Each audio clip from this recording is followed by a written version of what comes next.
Hey Fit Fam, Coach Ryan from Team Flex. Today we're going to look at the Hungary Kokeny Pro Bikini, and we're going to talk about our placings, our top 5, why they landed the way they did, and what it means for you and the criteria as a bikini competitor so you can bring your best to stage. And that's exactly what I do on this channel.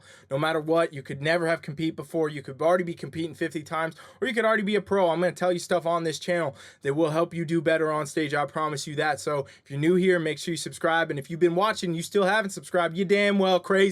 Make sure you do it. All right, let's get to it. So we got our top 3 lineup here. We're going to look at first off. We have Francesca is what we're going to say today. And then we got over here in second, Lisa, and we got over here, Roberta, okay? And I keep, getting into these names a little bit differently because I do a lot of international comps, and then I find out somebody's name's pronounced this way versus that way, even though it's the same name. So you know what? Bear with me, you guys, but we're going to go with Francesca for today and Roberta for right now. Okay, so Francesca's our winner here, and, bikini is everything hourglass. It's all about the hourglass shape. So you got to look here. For the shoulders, all these ladies have good width up top. They all have good narrow waist. They all got this coming together. And then, they widen back out in the lower body, creating our hourglass shape. And this is what we always talk about on this channel. Bikini is all about that symmetry, that hourglass up and down, making sure the upper body's balanced with the lower body. Got to have this if you want to be the best on stage, no matter your level.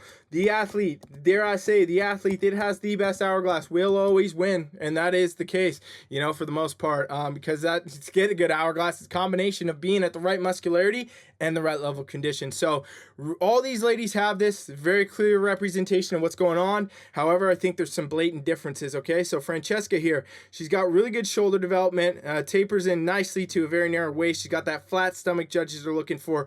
Good glute shape here, good upper glute shape.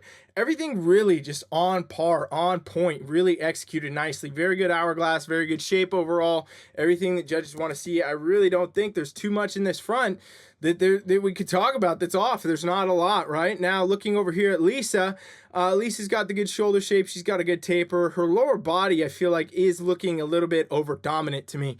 So a lot of glute shape here, a lot of glute size. Her quads and hamstrings seem to be a bit bigger in general compared to her upper body. So I think that kind of throws that symmetry off just a tad. But again, when we're talking about our first and our second placings, we're talking about just points apart most of the time. So very close either way there. Now looking over here at Roberta, she's lacking that shoulder size. She doesn't have as much shape there. Still really good taper in the waist, but her lower body looks very much dominant, right? A lot of glutes, a lot of hamstring right here, and a lot of quads. So I think it's just pretty clear that she needs to build a little bit more muscle up top to kind of match that or downsize the lower body. Now let's look from the back, because we always say bikinis one from the back, and here's where, if you didn't agree in the front, you're like, Coach Rise off his rocker today. Well, here's where the back comes together, right? So again, still looking for the same things, the hourglass shape, got to have it. And again, Francesca here, she's got it. She's really dialing it in nicely. Good shoulder shape. We can see it from the back. We can see that tapered look, everything there. Glute shape, very full upper glute. Got to have it.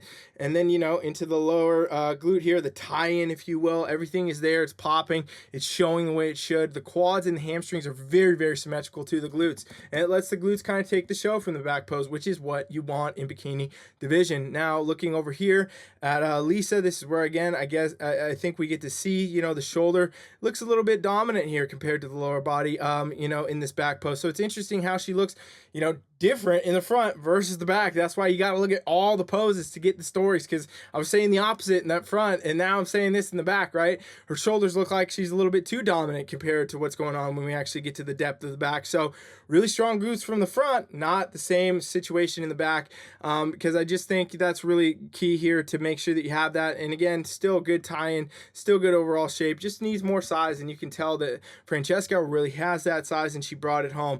Now looking over here at Roberta, lower body just not standing up to the same level. Really good upper glute here, but not as much overall glute development, not as much hamstring, not as much tie-in, not as much any of that. And the upper body looks very small compared, right? So like you're not even getting a lot of shoulder shape here in this back post. So again, all factors to really draw that in. placings make sense when you look at it like this. Now let's look at our lineup here. We're gonna go down into our 4th right here. We got Anna, and we're gonna go to our 5th. We got Laura. Okay, we're gonna look at these two, and you know, I think right out the gate we can tell what the differences are. And hopefully you've been hanging out with me a while. You're starting to be like, you getting Coach Rye brain. You're like, oh yeah, that makes sense, right? Because that's what should be happening. So looking at Anna, very nice physique overall, really competitive look. I think a bit too conditioned, right? I think she brought it in a little too lean. She's still got good shoulder shape, good here and there, but you know, it's just not showing as much muscle, because when you actually look too lean, you look like you don't have as much muscle, right? So I think honestly, she could have changed her filling out for her competition a bit, and it might have resulted differently, because she is a very symmetrical physique there. But being at this level of conditioning, it makes her look a little too hard. Also makes her upper body look a little bit off proportion wise, right? Not as much showing through because she's not filled out as much.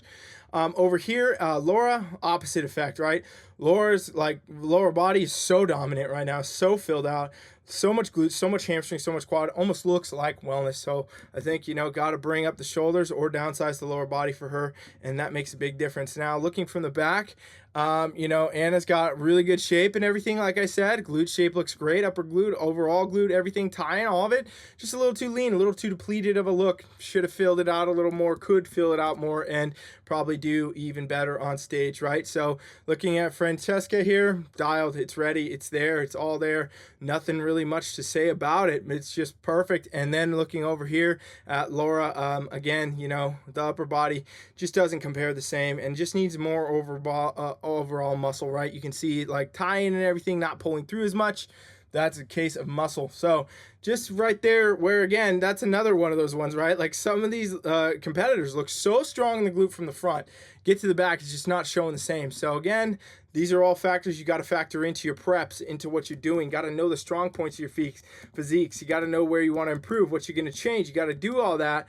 And that's what's going to get you the best result on stage. But bikini will always be about the hourglass, and you got to get that, and that comes from muscle. And then you bring that condition in later. Don't over diet, don't overbring it, right? And you know, looking at this top 5, all really good representations of the criteria and everything there. So make sure that you are training to attain your best hourglass. If you want to be a bikini competitor and you want to win your competitions, that's what you do, right? And for all you out there that need help, you want to learn how to train like a bikini competitor better, you want to know what you're doing, right? Check out my free coaching trial. We offer this for free. We help people all around the world. We get nothing out of this. We get the fact that we help somebody, right? That's really the thing. You don't pay $1, you're never going to get charged nothing. It's free. All you got to do is hit the description box here and go put in your email. You get invited to our platform to do a free week of coaching with me or one of my coaches, up to you, and it'll be a great experience. So check that out. And if you have not subscribed to my channel yet, or you're hanging out, please make sure you do. Give me that thumbs up. Every time we do that, we get to tell YouTube, hey, we like bodybuilding, which is a good thing. We need it. All right.